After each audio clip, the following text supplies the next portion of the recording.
Look, Parliament was a shambles today. A whole heap of bills rushed through on the final day. It's still going. They guillotined debate and ill-considered legislation will be passed, and just so that Labor is ready for an election early next year. It's a joke that we end up with this chaos at the end. The opposition leader wanted to put an end to it all early. So why not call an election now to put Australians out of their misery and allow a competent coalition government to get our country back on track? You'll never get to go, mate. Well, he will get a go and we'll all get to vote, certainly by May. I reckon put a circle around April the 12th, right in the middle of gather round, unfortunately, but we'll see. What I want to start with on tonight, though, is how this Albanese Labor government is having a lender view. It made big promises, but clearly it just doesn't care about breaking them. Remember how Labor promised to reduce your electricity bills? They even told us how much they would go down by. Reducing power prices by $275. By 2025, $275 a year. $275 a year. Yeah, that was supposed to be for next year, which is 5 weeks away. And our power bills have gone up, of course, and they've gone up by about twice as much as they were supposed to go down. But the Climate and Energy Minister, Chris Bowen, tried to suggest that electricity bills had actually gone down today. He reckons they've gone down because the government is paying rebates. That's the impact of government policies, rebates, state and federal, as well as getting on with the job. But we've got to remove rebates from that, because that's not what you promise when you're promising the $275. Taxpayers are still paying for that. No, but Australians have received the rebates, Laura. I mean, they do exist. If you remove the rebate, Australians are receiving them. If you remove that rebate, how much are electricity prices really coming down by? Well, going forward, what you're seeing is the impact. Yeah, Laura wasn't going to let him get away with that arrogant obfuscation. Just a reminder, here's his clear promise from 3 years ago. We are releasing the most comprehensive modelling that any opposition has ever commissioned and released to support a policy. Energy bills, which will be $275 for the average house, lower in 2025 than today, and $378 lower by 2035. Honestly, like a used car salesman, isn't he? This is just not going to happen. We can all see that. The situation is so bad that the government has had to spend $3.5 billion, yes, billion dollars on rebates, and that's handouts to power companies to temporarily reduce the bills to customers. And Blackout Bowen tries to pretend that this is a successful energy policy and that it keeps faith with voters.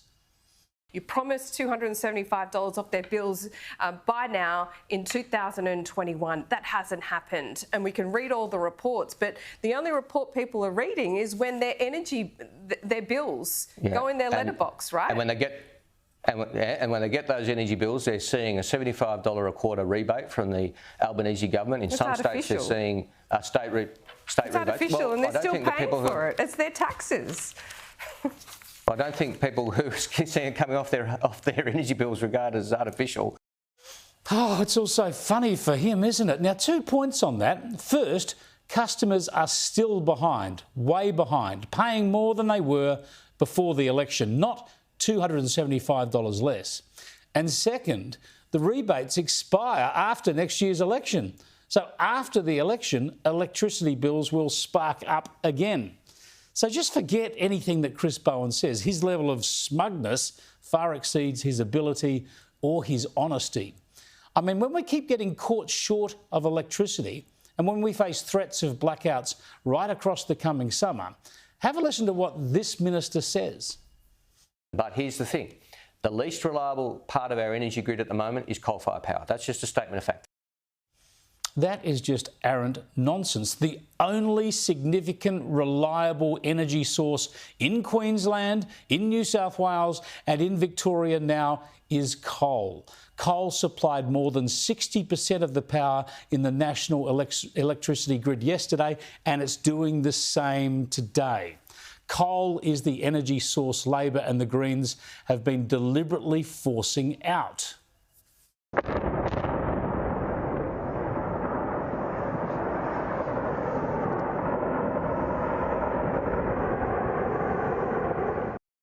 The whole point of the renewables push has been to force coal out. And it's worked. It's worked too well and too quickly, really, so that after subsidising renewables for more than a decade to force coal out, taxpayers in New South Wales and Victoria are now also subsidising coal to keep it going a couple of years longer because we can't power the country without it. Try to imagine the stupidity of this. Our national energy self-harm. And in South Australia, where they've already gotten rid of all of their coal power and they have the most renewable energy, and the highest power prices, they are now taking extreme efforts to keep gas generation going and to get some more gas generation built.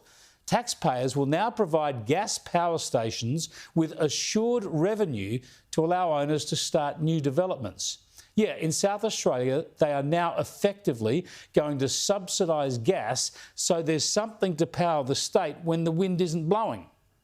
So just to recap on this, under the Labor and Greens energy madness, we poor taxpayers have been subsidising renewables to the tune of tens of billions of dollars for the specific aim of forcing coal and gas out. But now that coal and gas are economic and a lot of it's shut down, our taxes are subsidising coal and gas too to keep them around because renewables cannot do the job. What a disgrace. What lunacy. And listen to the energy denial from the bloke in charge. The only reason we've got the power on at the moment, the only reliable system that you can call on is coal. You can't tell me when the wind's going to blow and the sun's going to shine. Yeah. Well, I can't tell you when the rain's going to fall either, Laura, but we drink water every day. But that's what goes to the whole reliability issue, doesn't it? It does, and that's why we're going to build, and we are building, the transmission and the storage, and backed by gas peaking when necessary, to ensure a reliable system. This bloke has got no idea what he's doing. We don't have enough power and it costs too much. And renewables cannot do the job and will never be able to do the job. If we have a normal summer, we will face power shortages on hot days. That's not how a first world nation is supposed to work. And that's another reason Labor is in for a world of pain next year.